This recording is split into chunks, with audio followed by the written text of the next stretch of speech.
आपने देखा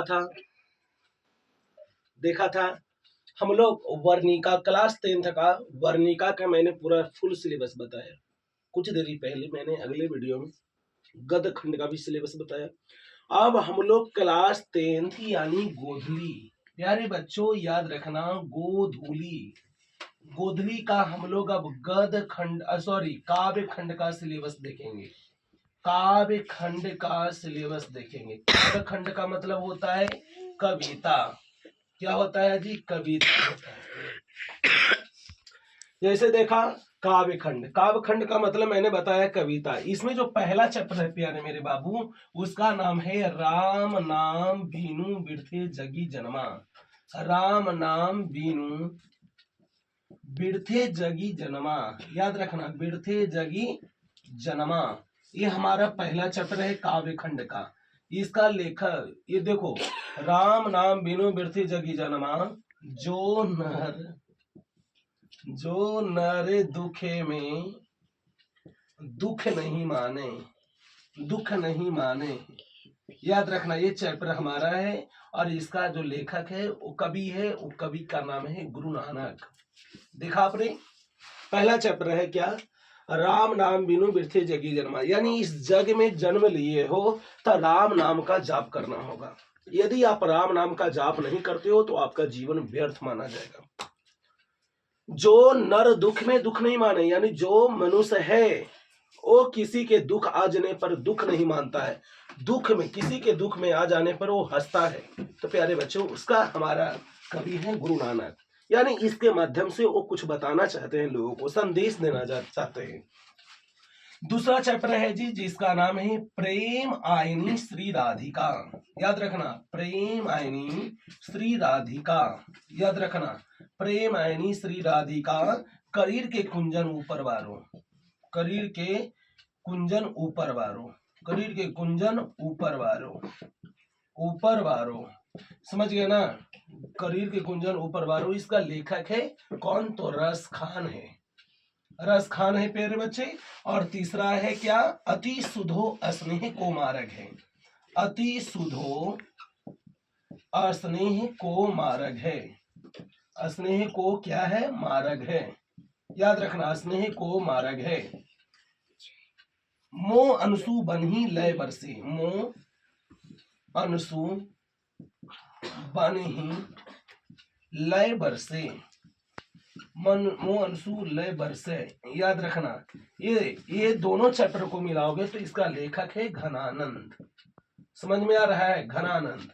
प्यारे बच्चे, ये घनानंद है। क्या कहता है? अति सुधो स्नेह को मार्ग है, यानी प्रेम करना है तो निस्वार्थ करना है। प्रेम में यदि छल कपट रहा तो बाबू प्रेम सच्चा नहीं हो पाता है। आपको पता होगा, प्रेम एक विश्वास है, ट्रस्ट है। एक बार भरोसा टूटा तो दोबारा विश्वास हो ही नहीं सकता है। मैं मानता हूं कि प्रेम जुड़ा हुआ रहेगा, बाकी फिर भी विश्वास नहीं हो सकता है पहले जैसा प्रेम कहां। जैसे आपने एक ऐनक देखा है, ऐनक को ले लो और उसको पटक दो, वो फूट जाएगा। यदि उसको साट कर उसको जोड़ दोगे तो बाबू पहला जैसा कहां रहेगा, जुटेगा। वैसा ही होता है प्रेम। प्रेम के बारे में बहुत ज्यादा तड़पते हैं हमारे घनानंद। प्रेम सुजान नामक नर्तकी से प्रेम कर बैठते हैं। ये चैप्टर पर आएंगे ना, दम आपको इजी लगेगा और परीक्षा में प्रश्न भन भन बनेगा, ये मेरा वादा है। तो प्यारे बच्चे, हमारा 4th चैप्टर है स्वदेशी। स्वदेशी यानी स्वदेशी का कवि है प्रेम घन चौधरी। प्रेम घन चौधरी, प्रेम घन क्या है? चौधरी, प्रेम घन चौधरी है। याद रखना, पचमा जो है वो भारत माता है। भारत माता जो है इसका कवि जो है सुमित्रा नंदन पंत। सुमित्रा नंदन पंत, सुमित्रा नंदन पंत है। और 5वें चैप्टर में 6ठे चैप्टर जो है हमारा वो जो है जनतंत्र का जन्म। जनतंत्र का जन्म है प्यारे मेरे लालू लाल। और ये जन्म, जनतंत्र का जो जन्म है इसका कवि है रामधारी सिंह दिनकर। रामधारी सिंह दिनकर, प्यारे मेरे बाबू, रामधारी सिंह जो दिनकर हैं, इनका बिहार के प्रांत में जन्म होता है। इनको राष्ट्र कवि कहकर संबोधित किया जाता है। समझ में आ रहा है? अब हमारा जो 7वां चैप्टर है, एक वृक्ष की हत्या, नहीं नहीं नहीं, हिरोशिमा है, हिरोशिमा, हिरोशिमा। और हिरोशिमा का जो लेखक है, वो लेखक यानी कवि जो है वो कहा जाता है क्या? सचितानंद बदसायन आगे, हीरानंद बाबू सचितानंद हीरानंद बदसायन आगे, ठीक ना? आगे हम शॉर्ट नाम लिख दिए। 8वां चैप्टर है एक वृक्ष की हत्या, एक वृक्ष की हत्या। जो एक वृक्ष की हत्या है उसका है कुंवर नारायण, कवि हैं कुंवर नारायण, कुंवर नारायण है। 9वां चैप्टर है हमारी नींद, हमारी नींद। प्यारे मेरे बाबू, जो हमारी नींद है उसका कवि है बीरेन डंकवाल, बीरेन डंकवाल। और 10वां चैप्टर जो है वो है अक्षर ज्ञान, अक्षर ज्ञान, यानी इनका कवि है अनामिका, अनामिका। प्यारे मेरे बाबू, अनामिका एक ऐसी काव्यत्री है जो बिहार के प्रांत में जन्मी है, यानी मुजफ्फरपुर में जन्मी है और दिल्ली विश्वविद्यालय से इन्होंने अंग्रेजी में एमए किया और उसी दिल्ली यूनिवर्सिटी के वो प्रधानाध्यापक बन गई। हमारी बेटियां, बिहार की बेटियां, हमारे काव्य के माध्यम तो क्या, हमारे अनेक प्रकार के माध्यम से हमारे बिहार की बेटियां ने परचम को लहराई है। बिहार की बेटियों को हल्का में नहीं लेने का, वो हमारे गौरव है, हमारे घर की महालक्ष्मी है और उन्होंने हमेशा नाम कमाई है। 11 चैप्टर का नाम है लौट कर आऊंगा फिर, लौट कर आऊंगा फिर। याद रखना, लौट कर आऊंगा फिर, ये हमारा है कवि का नाम जीवनानंद दास। जीवनानंद दास एक ऐसी पूर्व महिलाएं हैं, सॉरी, जीवनानंद दास एक ऐसे हमारे कवि हैं जो रविंद्रनाथ टैगोर के युग के कवि माने जाते हैं। रविंद्रनाथ टैगोर का मतलब होता है कि जिन्होंने जन गण मन अधिनायक जया है लिखा है, उस जमाने के ये कवि हैं।